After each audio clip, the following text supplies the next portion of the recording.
Welcome to the Way to Be Human podcast. This is a safe space where we embrace the messiness of life, dive into honest conversations about mental health, and talk about what it really means to be human. So, for today, I want to talk more about expectations in romantic relationships. I know that we've touched on, expectations and perfectionism before. And I think it's all intertwined, right? Like, I think all these experiences kind of connect. But this is something that's been really heavy on my mind the past couple days. And I just want to talk through it. I'm hoping that as I talk through it, since that's how I tend to process, that I'll be able to get to a place of having some insight. But even if I don't, that is okay. So sit back, relax. I am chilling on my couch right now as I record this, and let's talk about expectations in romantic relationships. So as I was about to record, I was thinking about this because that's what I do. I'm constantly thinking and overthinking and overanalyzing, and it kind of stuck out to me that I think a large part of why I create these fairy tale ideas when it comes to dating is just because I've had so few positive dating experiences, and that feels kind of weird to say out loud because, I getting close to 30 and to feel like I haven't really had that positive of dating experiences. It just feels, I don't know. It just seems kind of, oh, there is my cat coming in to help with the microphone. Thank you. Thank you so much. Thank you. I'm going to leave that in because talk about such a human moment. There we go. She laid down, so she's good now. Yeah, it just feels weird because I think I just kind of imagined that at this point in my life it would be different. But also, I recognize that I think society kind of sets us up for failure in that sense of what you see on social media and what's in just media in general and what society says. I really believe that there isn't a firm timeline that anyone needs to follow, particularly. But I digress. So, I think that lack of having even just one really good, healthy relationship has left me with this desire and longing for that. I do want to find my person. I want someone that, we can go through the stages of a relationship with where we do all the dating, we do getting to know each other, and then we meet families, we meet friends, we move in together. I don't think that in particular is a fairy tale fantasy kind of thing. I think that's normal to want. I mean, as humans, we all want and need connection. I mean, connection is what has kept our species alive. So I don't feel like that's an issue. But what I do feel like is an issue for me personally is as I'm on this dating adventure, I just find myself really jumping the gun and building things up in my head and just doing the fantasizing, which I think gets me further into trouble because then it's oh, I'm longing for this fantasy idea or what if this happened or what if that happened or what if they did that. Or what if they do this? Like, it just feels unfair.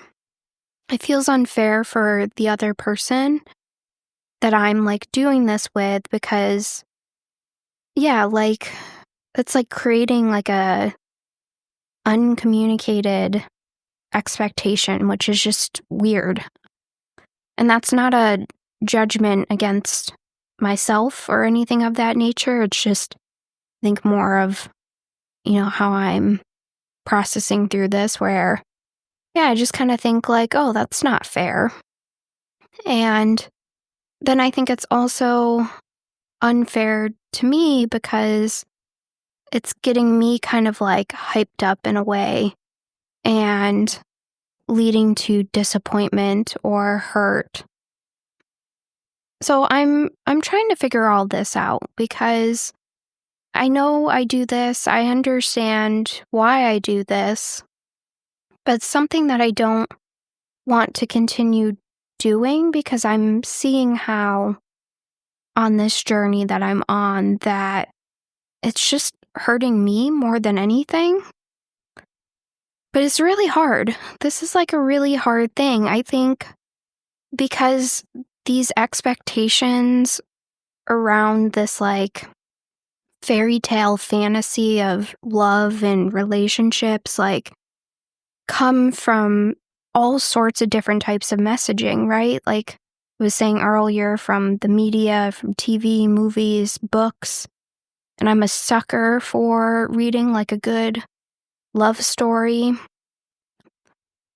And then you just have what feels like this pressure of like, oh, this is what dating and relationships and love is supposed to be. And that just doesn't feel very grounded. And I think that's the thing I'm trying to get to. I am very much on this journey right now, trying to get to a place of being grounded because in my overall mental health journey, I have gotten to what I feel like is a really good place with feeling grounded most of the time.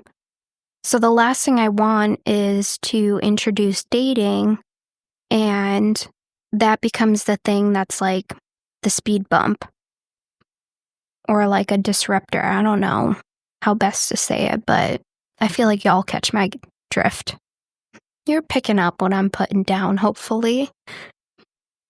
So yeah, I want to continue to maintain this sense of calm that I have gotten to, and I guess this is really why I'm wanting to talk about this because yeah, I feel like starting dating again has been kind of like a disruptor to that.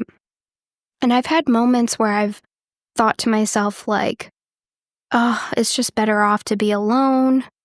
But then I really want the connection. I crave that connection with someone, with anyone, with just people.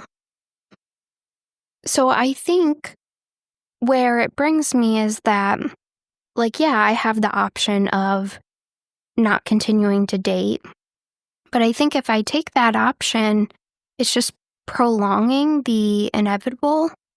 I think that would just continue to reinforce, like, oh, I'm not ready to date, or oh, I can't date right now because, I get a little carried away.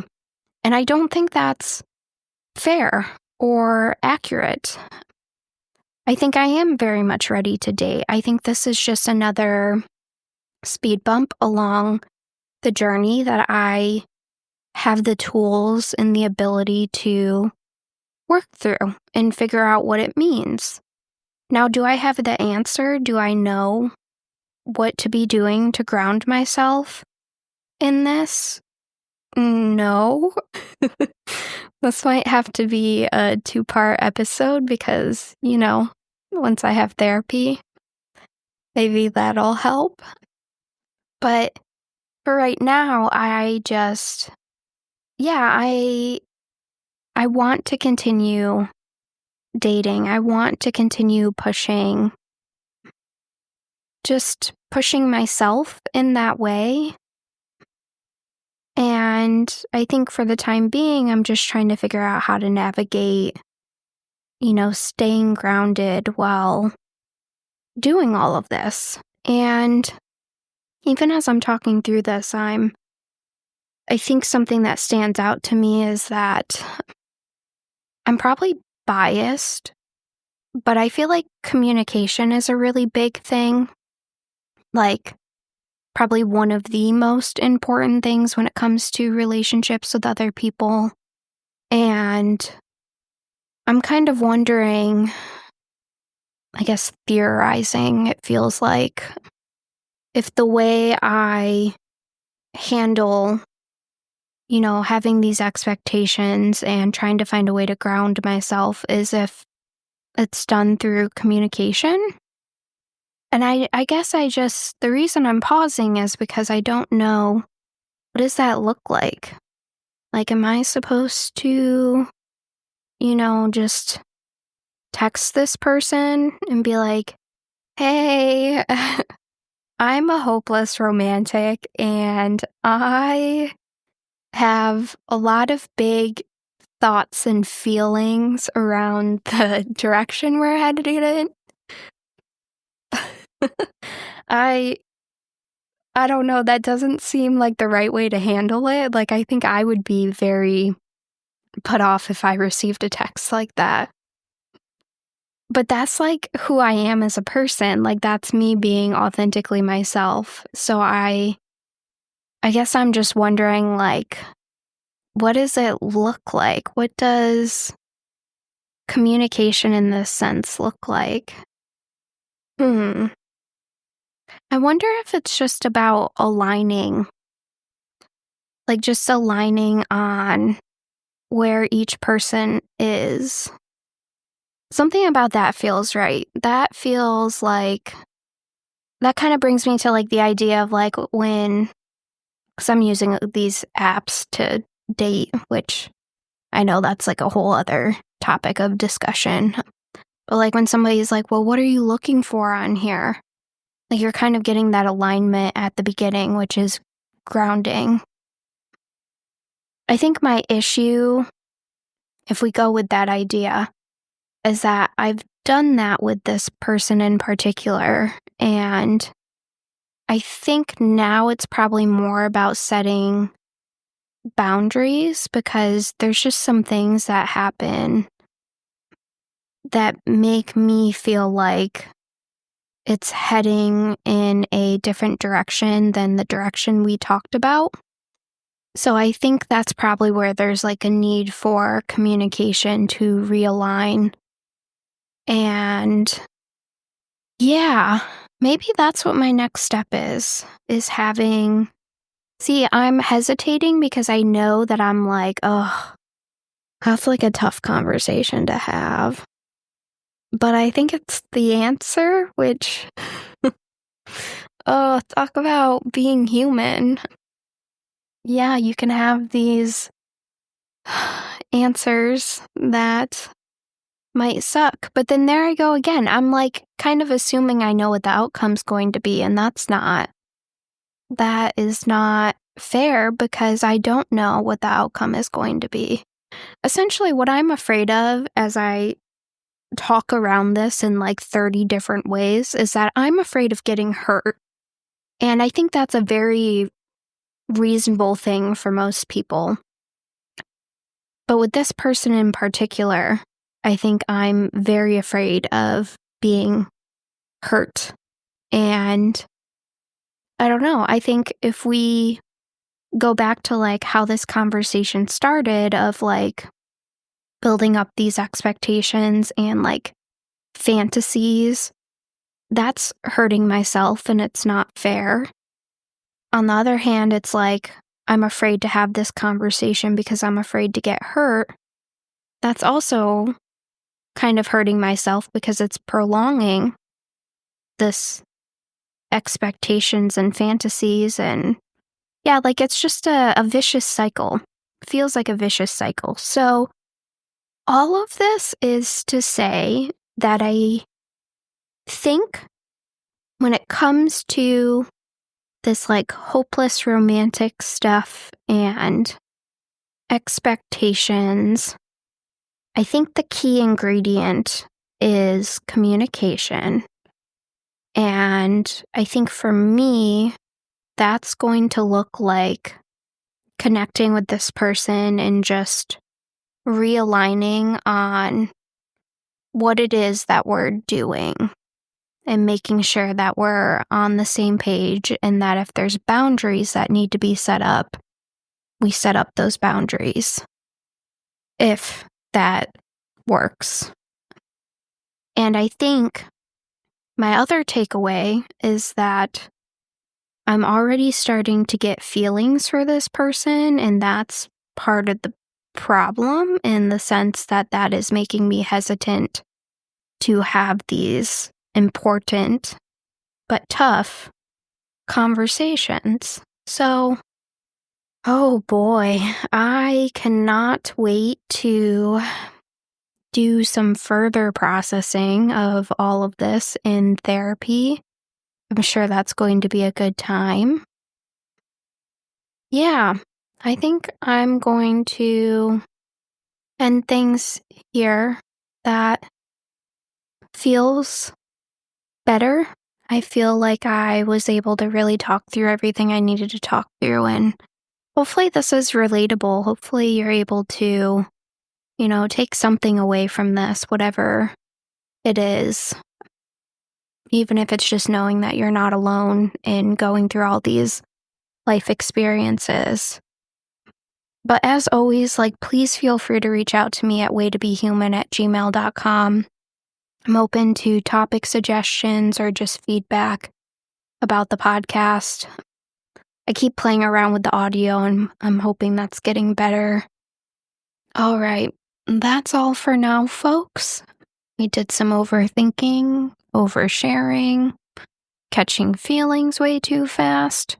Yep, way to be human.